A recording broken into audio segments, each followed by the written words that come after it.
war is on, I guess, right? The latest Gulf of Tonkin type incident. I just heard on the news before I left the house today. That a U.S. carrier ship shot down some missiles headed towards Israel from Yemen. Iran-backed Yemen terrorists, of course.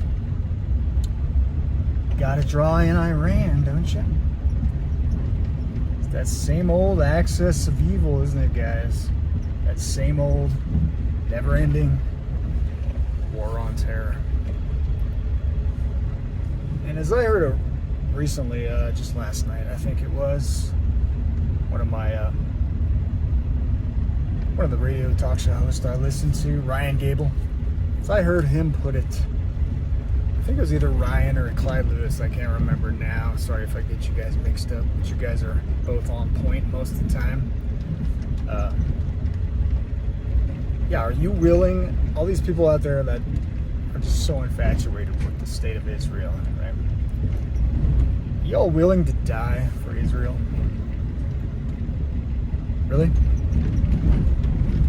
Because, you know, whether it comes to sending our troops to war again, right, in a foreign land, or bringing that war here to our own homeland, in a possible string of, you know, who knows how many domestic terrorist attacks.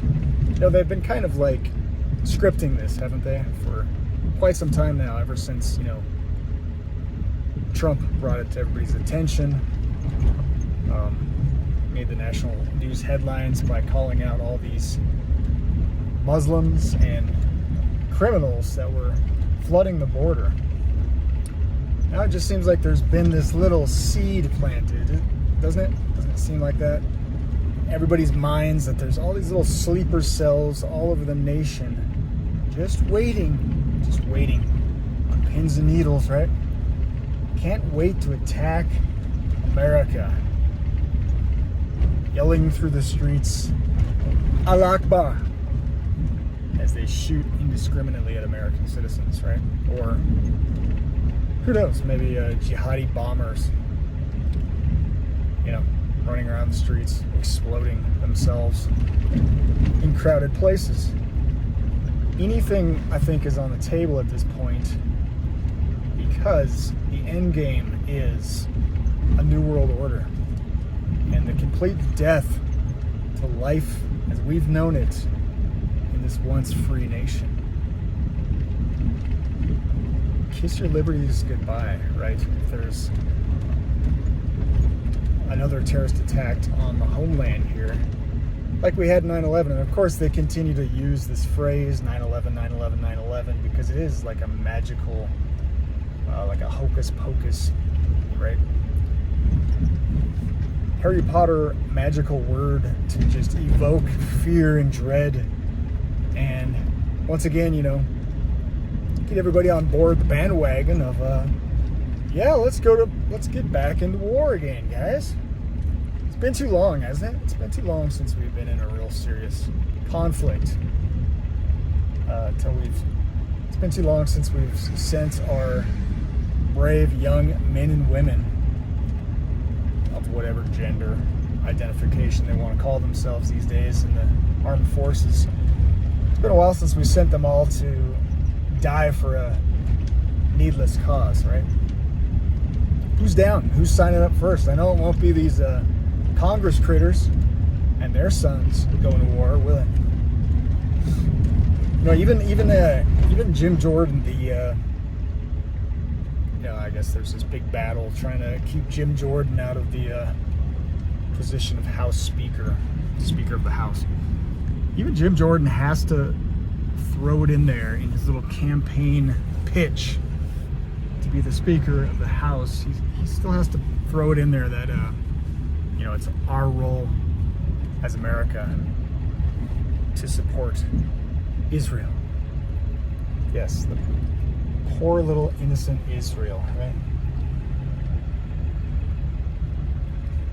Multiple occasions they've been accused in the past for violating the Geneva Conventions, occupying northern Gaza while they indiscriminately bomb. I don't care what people say, right? All you got to do is look at the images. This is not a targeted military campaign where you have whole blocks within Gaza, whole city blocks just reduced to rubble. When they're bombing schools, when they give the the Palestinians 24 hours to get out before they start their shelling, and they end up bombing the convoys as they're trying to escape. The supposed safe routes, they start to bomb the convoys. That happened too, guys. And according to reports, this recent hospital bombing, yes, the hospital was hit. It did hit the parking lot area, but there are also thousands of refugees trying to escape the shelling because they thought in their minds that a hospital would be a fairly safe place, right? Who's going to bomb a hospital, right? When they have no other option because of all these other public spaces are being bombed to smithereens. You know, the current count, that the last I heard on the fake news media reports tonight, is 4,000 dead as a result of the Israeli bombing campaign. Is that enough dead for you guys? Or do we need more?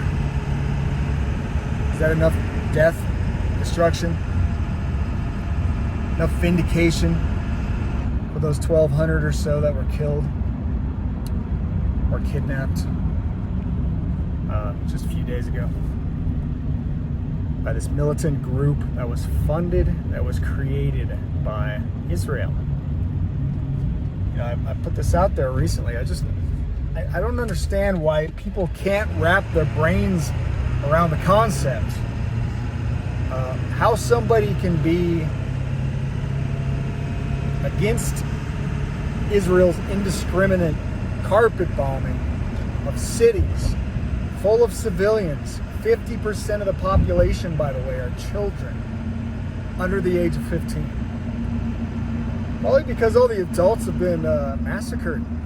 Because Israel's policy towards the Palestinian people is they see them as subhuman. They want them all exterminated, like pests, right?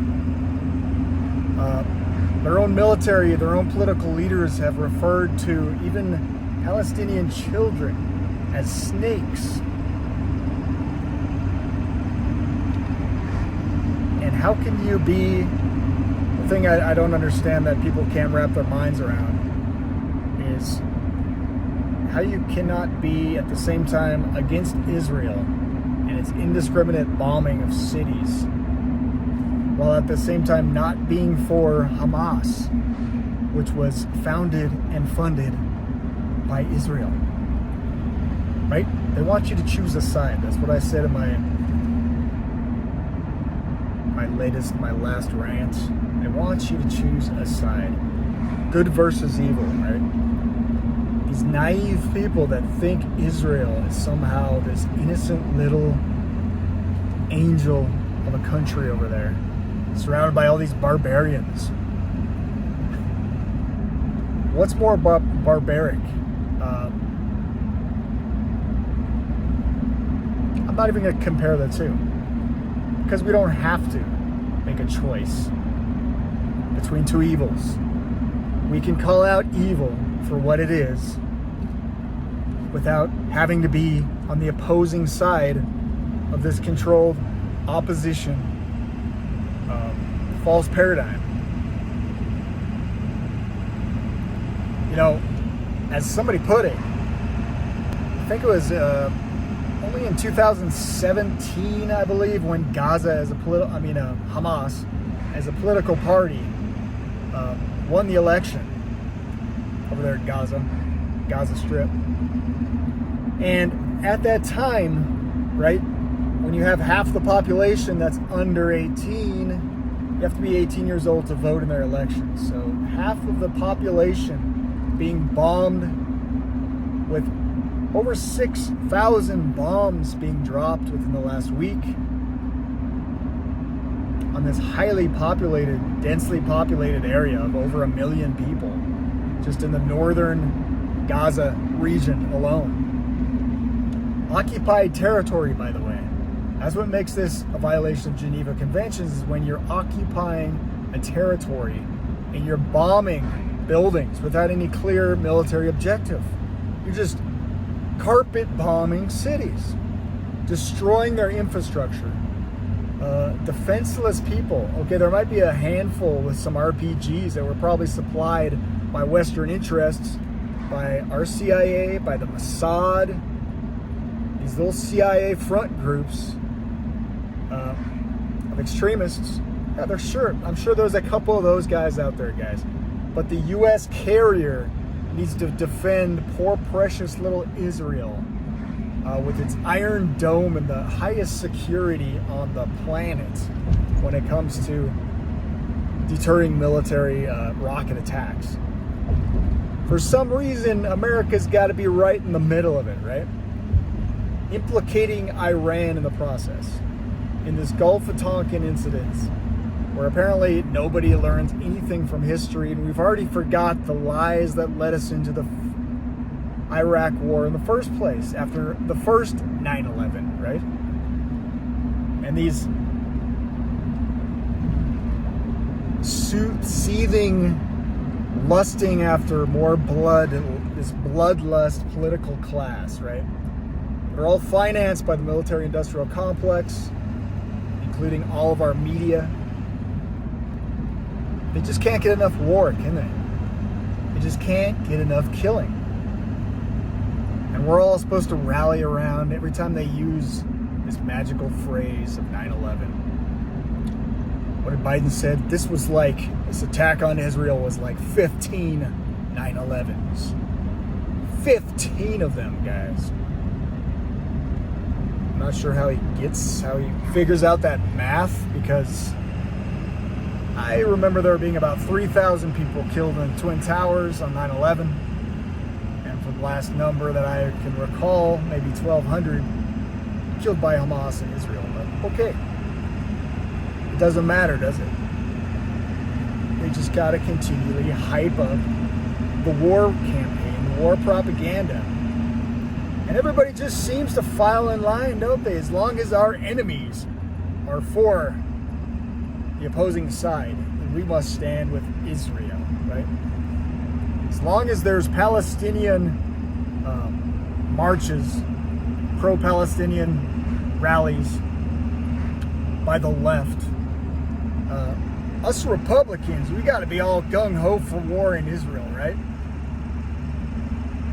This is insane, childlike level war theater, people. And, they've already laundered $100+ billion for this phony war in Ukraine, between Ukraine and Russia.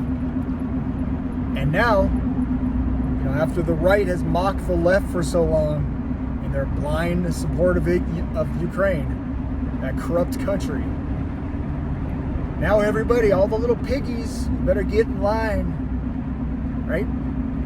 All you little sheep better clamor into the fold, because the right, we got to follow Israel. We got to back Israel, even if it means Armageddon. So yeah, how many of you out there are willing to die for Israel?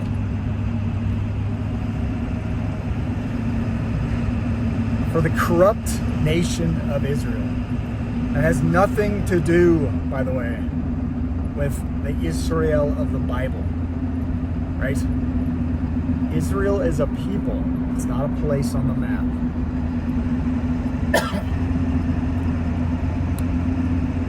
And it's a dangerous belief system, people. we have to get involved in this war. Between this little excess of evil invented by George Bush and the other neocons after 9/11. And sure enough, aren't we still at war? We need more money. We need more military funding. We got to send more ammunitions to Israel so they can continue to make a parking lot out of Gaza, so they can later move in after they've exterminated the whole population. Mass genocide of a civilian population over one extremist political party. You know, all you got to do is like put yourself in somebody else's shoes. I know this is practically impossible for some people, but all you got to do is kind of say, you know what, how would I feel, right? Let's say a Democrat, right, a liberal administration did some killing, dropped some bombs, whatever it was, right? Some political hits down there in South America somewhere. Argentina, I don't know. Nicaragua. And then a handful of extremists, because this little thing that Ron Paul and others have brought up called blowback comes from the CIA. It's also known in the Bible as you reap what you sow. You know, for all those Christians out there that think, Israel's innocent. After the repeated offenses over decades and decades and decades of killing innocent civilians, journalists, and lying about it and getting caught lying after their little cover-up attempt.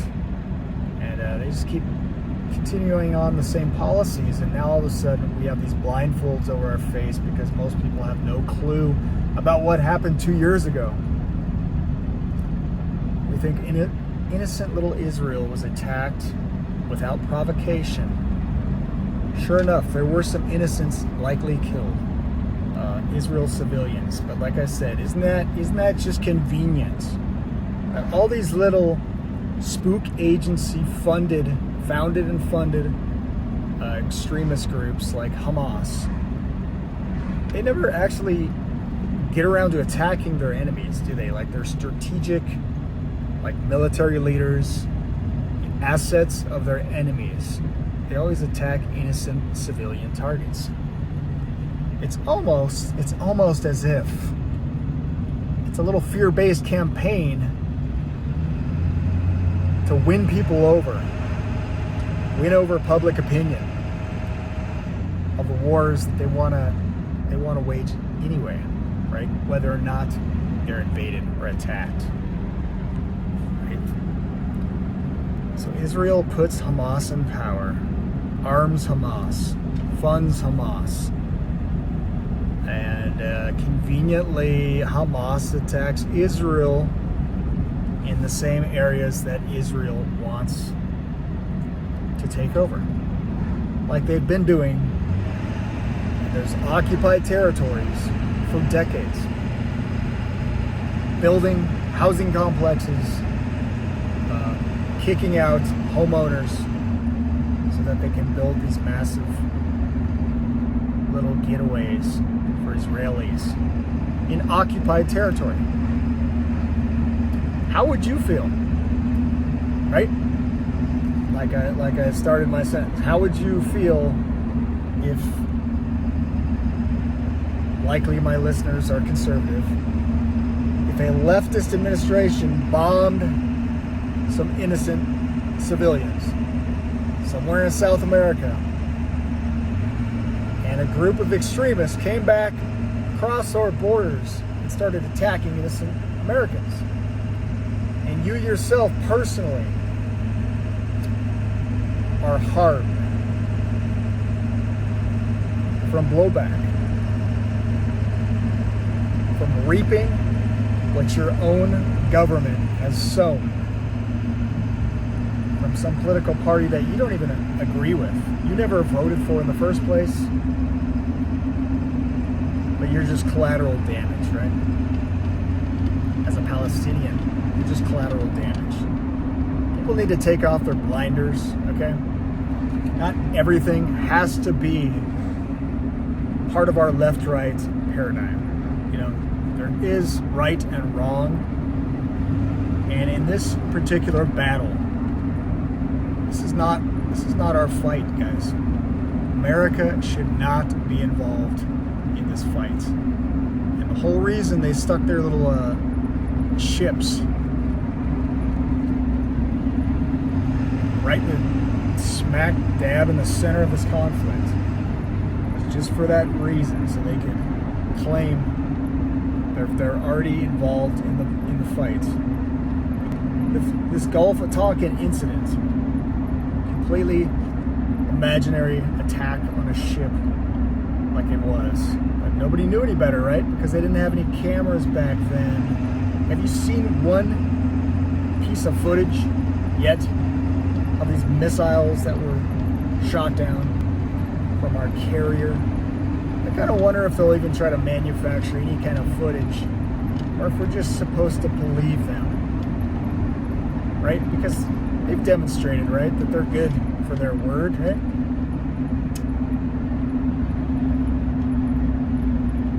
Our intelligence is 100% certain that Saddam Hussein is developing weapons of mass destruction. And even Iran is busily creating thermonuclear weapons. Yes, good old Iran, part of the axis of evil. It's like they're following the same playbook, doesn't it, guys? Anyway, stay frosty, everybody. I just had to get that off my chest. I've just been hearing back from people who, I don't know if it's a generational thing, but some people just seem really, really, really susceptible to the war propaganda. Every time it starts up, a little war machine, you just got to believe in a good guy and a bad guy, don't you? Sometimes they're all bad guys, and everybody has an agenda in this little war theater going on in the Middle East, which will eventually, if we continue, which inevitably, I guess, we're just doomed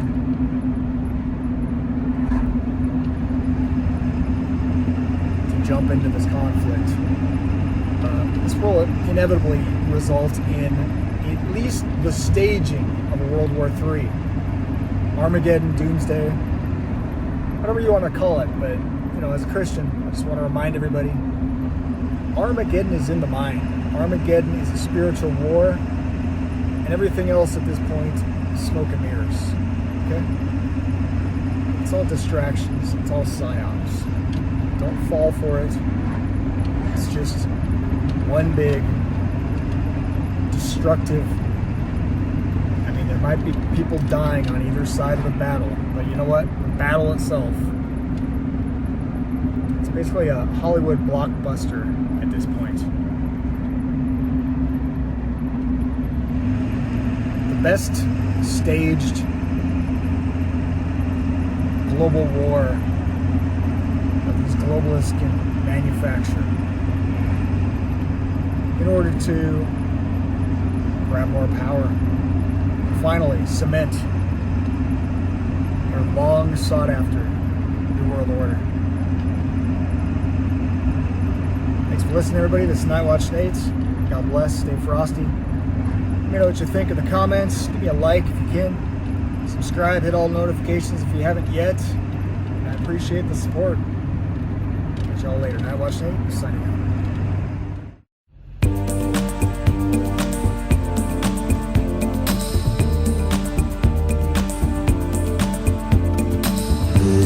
It's not America. Sha-la-la-la-la. Little piece of you, a little piece in me will die. This is not a miracle, for this is not America.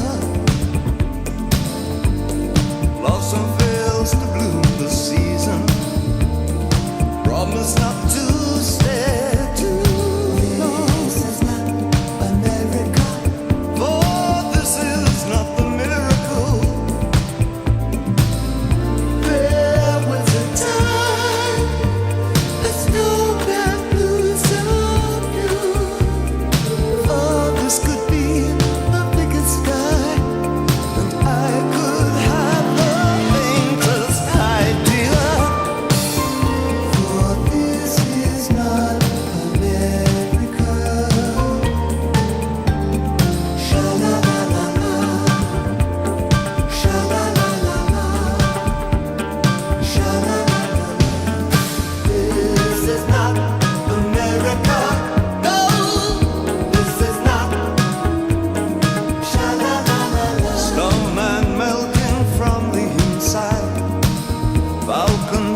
peace and